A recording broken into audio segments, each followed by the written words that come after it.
नमस्कार बच्चों, पिछले वीडियो में थोड़ी डिस्टरबेंस हुई थी, उसके लिए क्षमा। अभी अपने स्टार्ट करते हैं अंग्रेजी साम्राज्य का प्रतिकार एवं संघर्ष, चैप्टर नंबर 3 का पार्ट 2। तो देखिए, हमने उस वीडियो में देखा था कि कैसे जो अंग्रेज है वो बंगाल पर अपना कब्जा कर लेते हैं, उसके बाद मराठा क्षेत्रों पर अपना कब्जा जमा लेते हैं, और तीसरा मैसूर के जो क्षेत्र थे मैसूर साम्राज्य के, वहाँ पर भी क्या है वो टीपू सुल्तान को हरा कर अपना कब्जा जमा लेते हैं। अब उन सभी के बाद जो इम्पोर्टेंट क्षेत्र बचता है वो हमारा बचता है पंजाब। जैसा कि मैंने कहा था कि व्यापार की दृष्टि से, उत्पादन की दृष्टि से, कच्चे माल की दृष्टि से, खपत की दृष्टि से जो इम्पोर्टेंट जो जगह थी वो सारा का सारा क्या है अंग्रेजी भारत में या ब्रिटिश भारत में मिलाना चाहते थे। तो देखिए, शुरुआत कहाँ से होती है सिखों के साथ संघर्ष की। होता क्या है, रणजीत सिंह को, सिखों के राजा थे रणजीत सिंह, उनको अफगान के शासक क्या बना देते हैं, गवर्नर बना देते हैं। क्या बना देते हैं, गवर्नर। रणजीत सिंह भी महत्वाकांक्षी व्यक्ति था। वह चाहता था कि वह सतलज नदी के पूर्वी भाग, सतलज नदी के पूर्वी भाग को अपने अंडर लाना चाहता था, अपना उस पर आधिपत्य जमाना चाहता था। यही इंपॉर्टेंट क्षेत्र था और इस पर अंग्रेजों की भी नजर थी, और अंग्रेजों ने घोषणा कर दी कि यह क्षेत्र हमारे अधीन है। इसीलिए रणजीत सिंह ने क्या है, अंग्रेजों से युद्ध किया, और रणजीत सिंह की सेना क्या है, हार जाती है, पराजित होती है, और 1809 के अंदर अमृतसर में संधि होती है। रणजीत सिंह और अंग्रेजों के मध्य अमृतसर में संधि होती है, जिसको 1809 की अमृतसर की संधि कहते हैं। इस संधि के तहत क्या है, काफी समय तक शांति काल बना रहा पंजाब में। ना अंग्रेजों ने ज्यादा आगे बढ़ने का प्रयास किया, ना रणजीत सिंह ने कुछ किया। लेकिन 1827 में रणजीत सिंह की मृत्यु हो जाती है, और अब जो पंजाबी या पंजाब का जो शासन था उसके लिए द्वेष होने शुरू हो जाते हैं। ये आपस में क्या है, सिख जो है वो लड़ने लग जाते हैं, जिसमें राजा रणजीत सिंह की मृत्यु के बाद राजा जो है वो बनता है खड़क सिंह। राजा कौन बनता है, खड़क सिंह। और इसके परिवार के या जो सिख समाज के लोग थे, डोगरा बंधु जिनमें विशेषतर है, डोगरा बंधु जिनमें विशेषकर हैं, वो क्या करते हैं, इसके खिलाफ युद्ध करने का प्रयास करते हैं, इसको हराने का प्रयास करते हैं, कभी अंग्रेजों का साथ देते हैं, जिसके कारण फूट पड़ जाती है। और अंग्रेजों का काम ही ये है कि फूट डालो और राज करो, डिवाइड एंड रूल। तो अंग्रेज इस बात का फायदा उठाते हैं, और 1846 में लॉर्ड हार्डिंग क्या करते हैं, हमला कर देते हैं। कहाँ पर, सिखों पर। 1846 में लॉर्ड हार्डिंग हमला करते हैं, और रिजल्ट में क्या है, हार्डिंग की सेना जीत जाती है। और 1846 में 2 संधियां होती हैं। पहली संधि होती है लाहौर के अंदर, जिसके अनुसार 1,50,00,000 1.5 करोड़ रुपए सिखों को चुकाना पड़ा। किसको चुकाना पड़ा, अंग्रेजों को। ठीक है। दूसरी संधि भी 1846 में होती है, क्योंकि दलीप सिंह जो है, जो नया शासक बनने वाला था, वो बहुत कम उम्र का होता है। उसकी मैच्योरिटी तक, उसके बड़े होने तक हार्डिंग क्या है, पंजाब का आधा जो शासन है वो अपने पास रखना चाहता था। इसलिए भैरोवाल नामक स्थान पर एक संधि होती है 1846 में, जिसके तहत पंजाब के आधे क्षेत्र पर आधिपत्य किसका होगा, हार्डिंग यानी अंग्रेजों का होगा। देखिए, दोबारा रिपीट कर देता हूं मैं। 1809 में अमृतसर की संधि होती है, शांति काल बना रहता है, लेकिन 1827 में मृत्यु के बाद आपसी भेदभाव का फायदा उठाते हैं अंग्रेज, और 1846 में हमला करते हैं। हार जाती है पंजाब की सेना, और क्या करते हैं, 1.5 करोड़ रुपए चुकाते हैं। साथ ही साथ आधा पंजाब की इसके हाथ में चला जाता है, अंग्रेजों के हाथों में चला जाता है। अब सिख जो है, इस पहले ये क्या था, पहला संघर्ष था। कारण क्या था पहले संघर्ष का, 1827 में रणजीत सिंह की मृत्यु के कारण आपसी द्वेष और इनकी अंग्रेजों की साम्राज्यवादी नीति, ये कारण हो गया। रिजल्ट क्या निकला, 2 संधियां होती हैं, आधा पंजाब चला जाता है अंग्रेजों के पास। यह पहला संघर्ष हो गया सिखों का। दूसरे संघर्ष के तहत क्या होता है, अब अंग्रेज जो है वो पंजाब के शासन में, प्रशासन में हस्तक्षेप करने लगे और क्या करने लगे, साथ ही साथ गैर सिख सुधार करने लगे, गैर सिख सुधार करने लगे। वहां पर क्या है, सिखों के खिलाफ कह सकते हो आप, खिलाफ सुधार होने लगे, यानी उन सिखों के धर्म और उनकी जो नीतियां हैं, रीति रिवाज है, उनके अनुसार न चलकर उनके खिलाफ के सुधार करने शुरू किए अंग्रेजों ने। ये क्या है, दूसरे संघर्ष का कारण है। दूसरे संघर्ष का क्या है, कारण है। दूसरा संघर्ष का कारण ये भी है कि अंग्रेज जो सिखों की रानी थी उसका भी क्या है, अंग्रेज अपमान करते हैं, जिसके कारण अंग्रेज के ऊपर 1848 में क्या है, हमला होता है। क्या होता है, अंग्रेजों पर हमला होता है और अंग्रेज इसमें क्या है, विजयी रहते हैं। 1848 के युद्ध में 1849 में क्या है, जो सिख लोग होते हैं वो क्या कर देते हैं, समर्पण कर देते हैं, सरेंडर कर देते हैं और क्या करते हैं, अपनी हार स्वीकार कर लेते हैं। और इस अनुसार क्या होता है, 1849 में जो पंजाब है वो भी कहाँ चला जाता है, अंग्रेज अधिकारियों के अधीन चला जाता है, या जिसको कह सकते हैं ब्रिटिश भारत का हिस्सा बन जाता है। तो एक बार क्या है, अपने सभी संघर्षों को रिपीट करते हैं, क्योंकि पिछली वीडियो में थोड़ा क्या है, डिस्टर्बेंस आया था।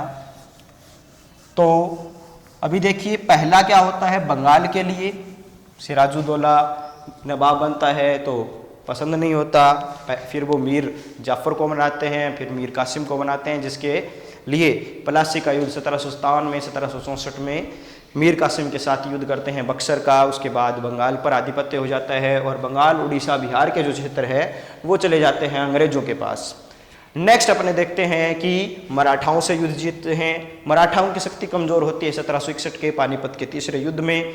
साथ ही साथ क्या है, रघुनाथ राव की जो गलत संधि थी अंग्रेजों के साथ, उसका भी फायदा क्या है, अंग्रेज उठाते हैं, लेकिन ज़्यादा समय तक नहीं उठा पाते। 1799 में क्या है, हार जाते हैं अंग्रेज। बड़गांव के संधि के तहत उनको वापस, रघुनाथ राव को और बहुत से क्षेत्रों को वापस लौटाना पड़ता है। लेकिन दूसरा संघर्ष होता है मराठाओं के साथ 1803 में देवगांव की संधि, फिर 1803 में सूरजी अर्जुन गांव की संधि और फिर 1806 में क्या है, राजघाट की संधि के बाद मराठाओं की शक्ति और ज़्यादा कमज़ोर हो जाती है।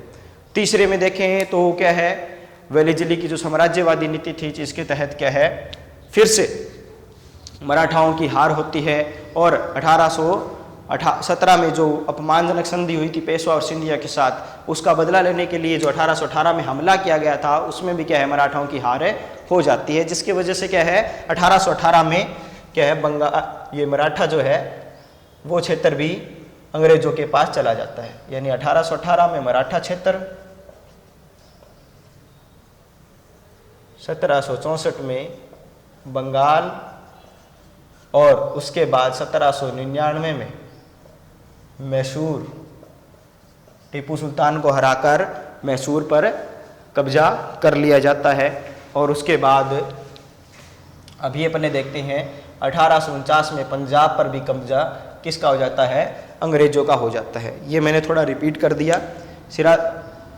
हैदर अली जो मैसूर का शासक था उसका मैंने थोड़ा रिपीट नहीं किया है, दोबारा देख लीजिए, जिसमें क्या है, हैदर अली शासक बनता है और 1767 में अंग्रेजों पर आक्रमण करता है। 1769 में फिर से जो आक्रमण का युद्ध चल रहा था उसको अंत करने के लिए क्या है, संधि होती है मद्रास में, और संधि के तहत क्या है, एक दूसरे के हारे हुए क्षेत्र क्या है वापस लौटा दिए जाते हैं। उसके बाद 1784 में टिप्पू सुल्तान के साथ मंगलोर की संधि होती है, उसमें भी क्या है, अंग्रेज और टिप्पू सुल्तान एक दूसरे के क्षेत्र वापस लौटा देते हैं।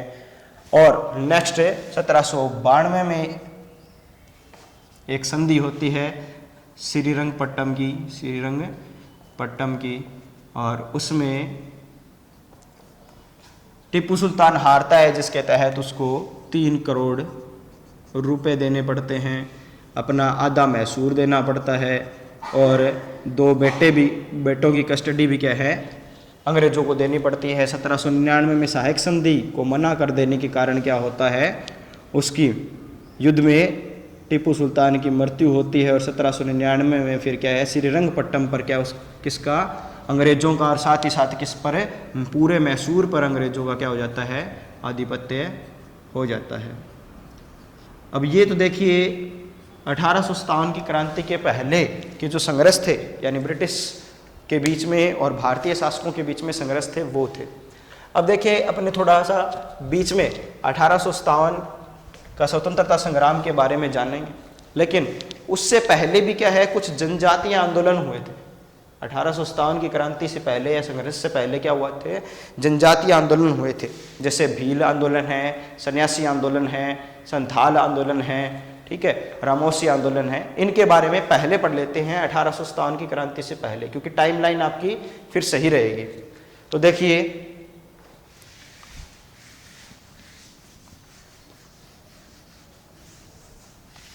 जनजातीय आंदोलन,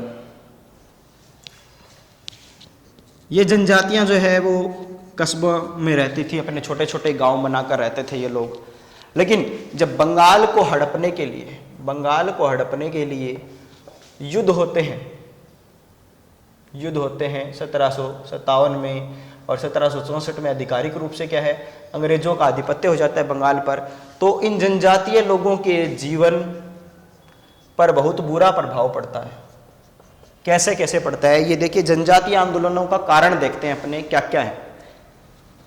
एक तो उनकी स्वतंत्रता, फ्रीडम जो है उनकी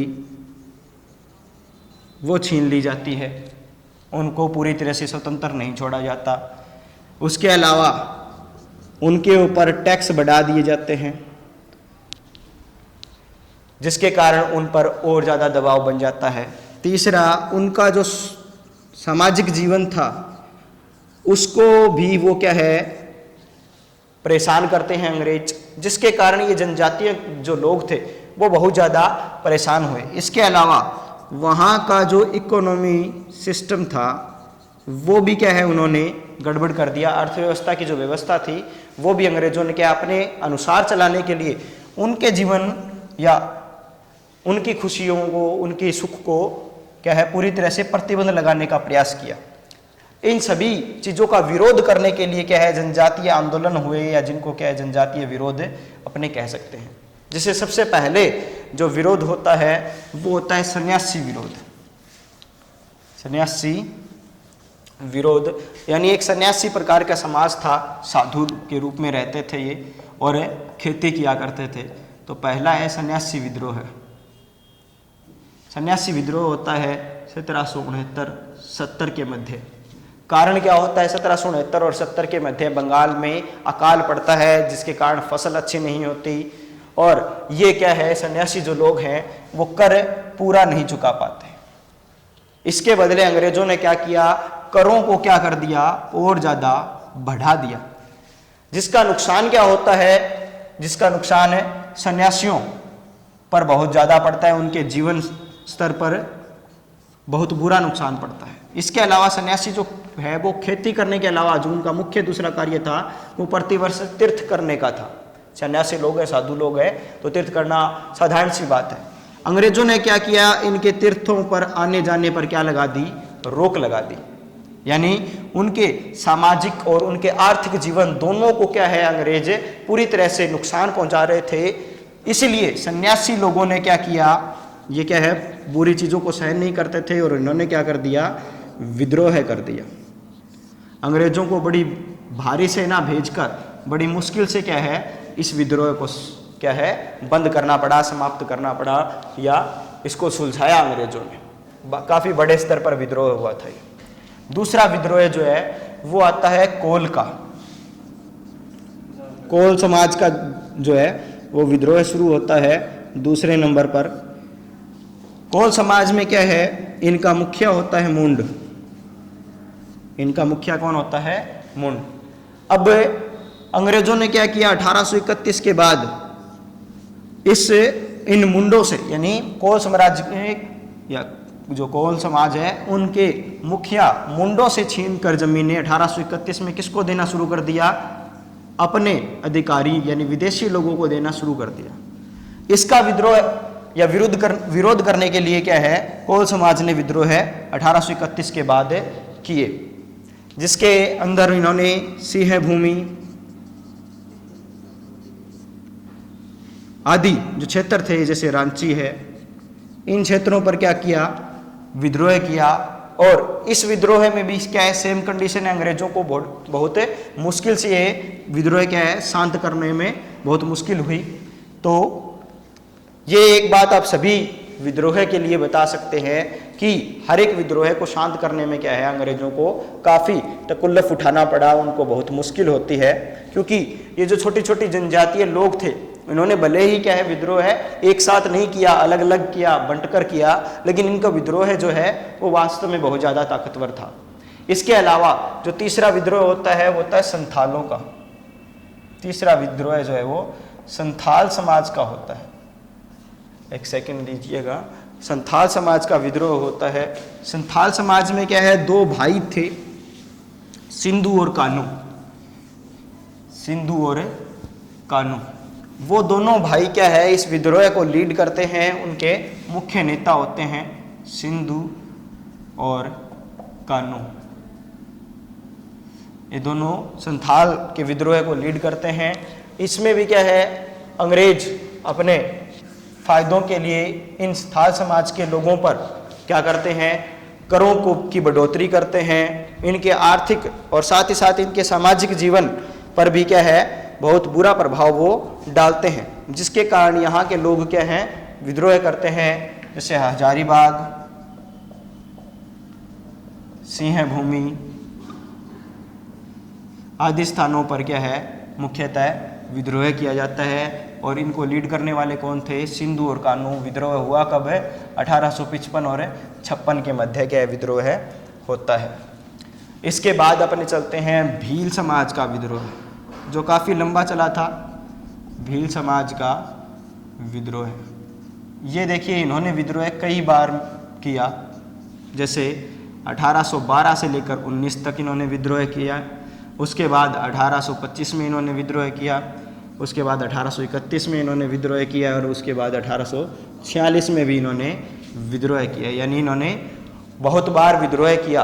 और कारण क्या था, कारण ये था कि जो नई सरकार बन रही था, नई जो प्रशासन पद्धति थी, उससे ये खुश नहीं थे। दूसरा, जो नए राजा थे, नए शासक थे, यानी अंग्रेज जो थे, उनसे इनको डर था, जिसके कारण ये बार बार क्या कर रहे थे, इन पर विद्रोह कर रहे थे। वो सेम रीजन तो रहेंगे ही कि आर्थिक रूप से नुकसान हो रहा था इनको, सामाजिक रूप से भी इनको वैसा समाज इनका नहीं छोड़ रहे थे, वो बार बार परेशान कर रहे थे। लेकिन साथ ही साथ क्या नए प्रशासन का डर था, नई प्रशासन पद्धति इनको समझ में नहीं आ रही थी। इसके कारण ये काफ़ी बार विद्रोह करते हैं। भील समाज के लोग जो हैं वो काफ़ी बार विद्रोह करते हैं। उसके बाद इसमें आता है आपका अंतिम विद्रोह, जनजातीय विद्रोह है, वो रामोसी विद्रोह है। रामोसी विद्रोह ये क्या है आपका, इस प्रकार का जो है वो अंतिम विद्रोह है, जिसमें क्या है रामोसी समाज के लोग जो पश्चिमी घाट पर रहते थे वो क्या है विद्रोह करते हैं, जिसमें 1822 में लीड करता है चित्तर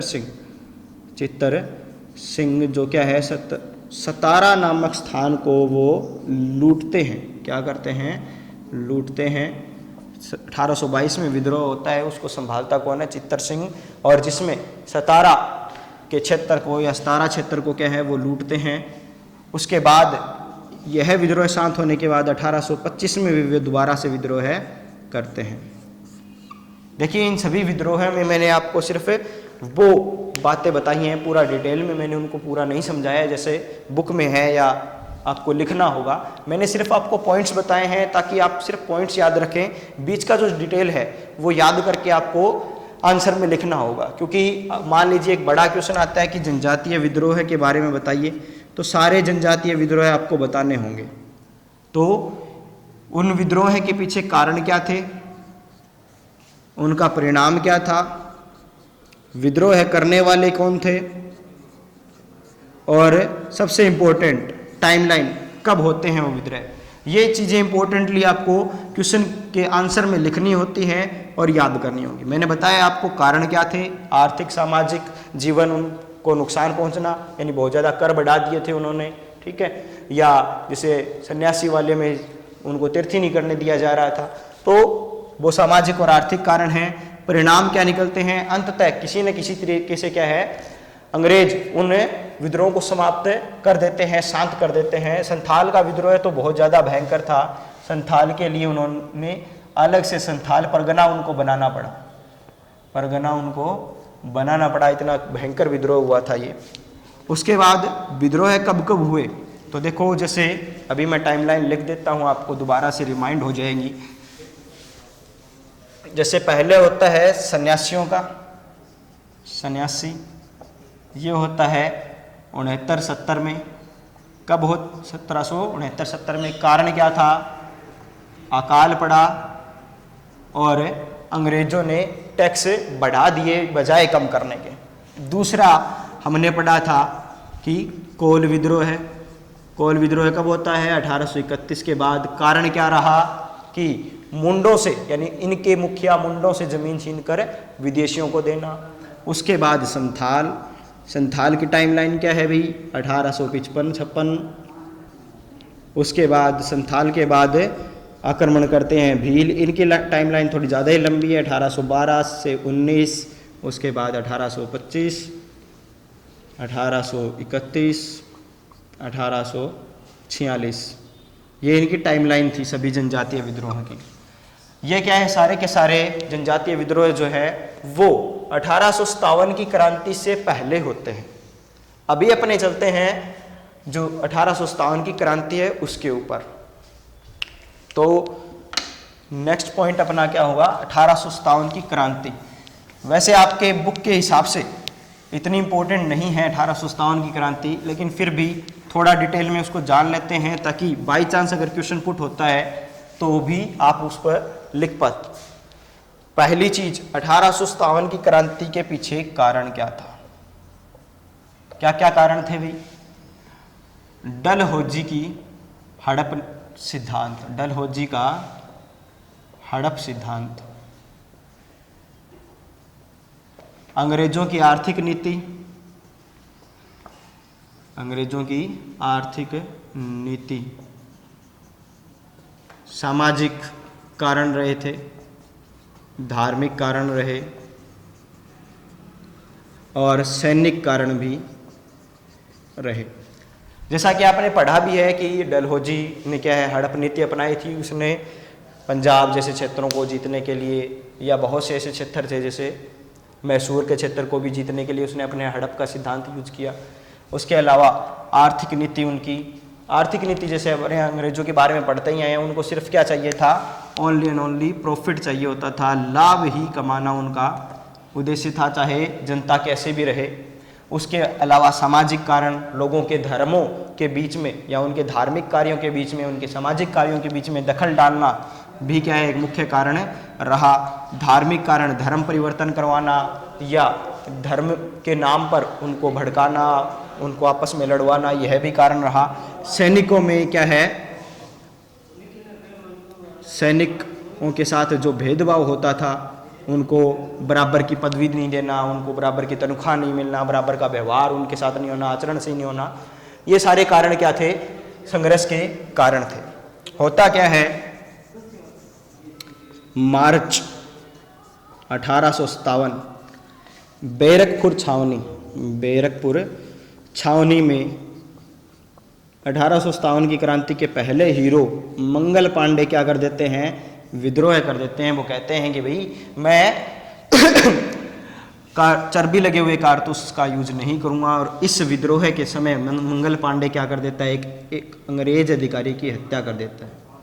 मंगल पांडे को फांसी हो जाती है, लेकिन मई 1857 में क्या है, सैनिकों ने क्रांति की शुरुआत या संघर्ष की शुरुआत शुरू कर दी।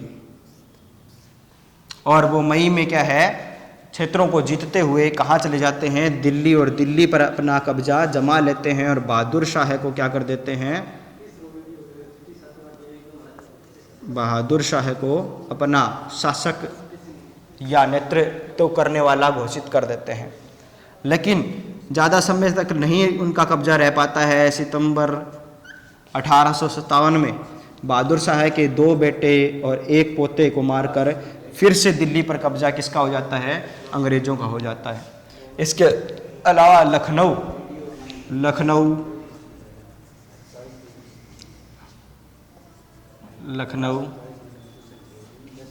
कानपुर, झांसी या आज के उदयपुर के जो अन्य क्षेत्र है जैसे इलाहाबाद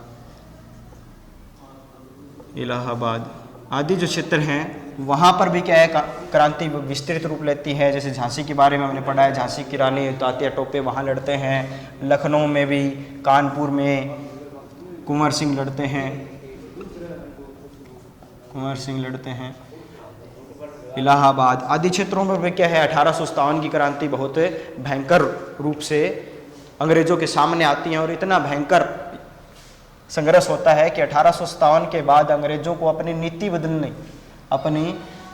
बदलनी पड़ी। इतना भयंकर संघर्ष होता है 1857 की क्रांति का, जिसके परिणाम स्वरूप अंग्रेजों ने क्या है अपनी नीति बदली, अपने सिद्धांत बदले और भारत में नए सुधार करना शुरू कर दिया। एक और रिजल्ट रहता है इसका, 1857 की क्रांति के बाद कंपनी का शासन खत्म हो जाता है।